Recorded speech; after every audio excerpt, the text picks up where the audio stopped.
Hi மக்களே, நாம் இன்றைக்கி வந்து பிரியாணி சேவியா இல்லைன்னா காரிய சேவியான்னு சொல்லுவோம். அதுதான் பண்ண போகிறோம்.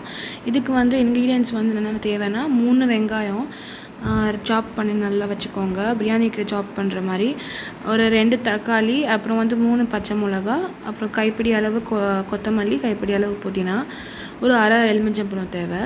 வானிலையில் வந்து ஒரு 2 டேபிள் ஸ்பூன் நெய் போட்டுக்கோங்க. அதில் வந்து ஒரு 2 பட்டை, 2 ஏலக்காய், 4 லவங்கம் போட்டு நல்லா வறுத்துட்டு நல்லா அந்த கரம் மசாலா ஸ்மெல் வரும்ல, அப்போ வந்து நம்ம சாப் பண்ணி வச்ச ஆனியன்ஸை போட்டுக்கோங்க.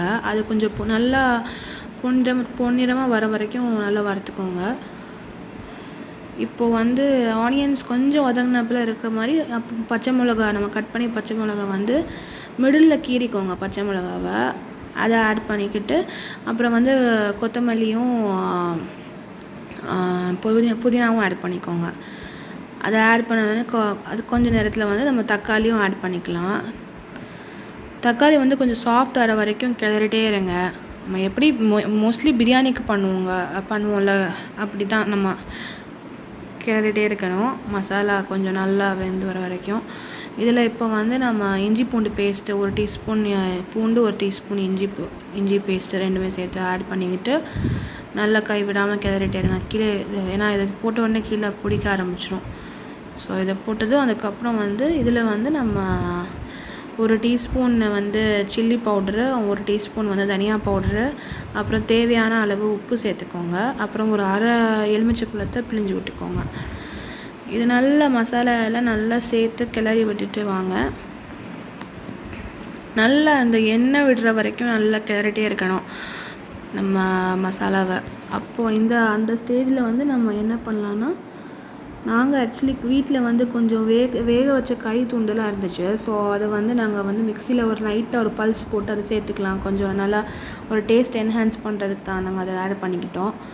அப்புறம் வந்து பசங்களுக்கே இந்த மாதிரி நான்வெஜ் இல்லாமல் சாப்பிட மாட்டேங்கிறாங்க. ஸோ வெறும் சேமியா கொடுக்காம இதை ஆட் பண்ணால் கொஞ்சம் நல்லா இருக்குமேன்னு சொல்லி தான் நாங்கள் இந்த கைமா மாதிரி பண்ணி கொஞ்சம் அதை ஆட் பண்ணிவிட்டு அப்புறம் வந்து ஒரு முட்டை ஆட் பண்ணிக்கலான்னு சொல்லி நம்ம அந்த மசாலாவை கொஞ்சம் அந்த சைட்ஸுக்கு நகர்த்தி விட்டு மிடில் கொஞ்சோண்டு எண்ணெயை விட்டுட்டு அதில் ஒரு முட்டையை உடைச்சி ஊற்றி அதுக்கு நல்லா கிளறிட்டு கொஞ்சம் அதுக்கப்புறம் மொத்த மசாலாவையும் சேர்த்துட்டு நல்லா ஃபுல்லாக கிளறிட்டு இப்போது தேவையான தண்ணி. இப்போ நான் ஒரு பேக்கெட் சேமியா யூஸ் பண்ணுறேன். 200 கிராம் இருக்கும். அதுக்கு வந்து 400 ml தண்ணி தேவைப்படும். நான் அதை போட்டுட்டு நல்லா தண்ணி கொதிக்கும்போது சேமியாவை ஆட் பண்ணிவிட்டு மூடி விட்டுருங்க. ஒரு 2-3 மினிட்ஸ்க்கு மூடிட்டா சேமியா வந்து நான் வந்து அனில் சேமியா தான் யூஸ் பண்ணேன். 2 மினிட்ஸ் 3 மினிட்ஸில் அது வந்து நல்லா வெந்துடும். ஸோ நம்ம கார சேமியா ரெடி, பிரியாணி சேமியாவும் சொல்லலாம். ஸோ இப்படி பண்ணி கொடுங்க. ஒரு பிரேக்ஃபாஸ்ட்டாக இல்லை டின்னராக அவங்களுக்கும் பிடிக்கும். தேங்க்ஸ் ஃபார் வாட்சிங். Please subscribe our channel.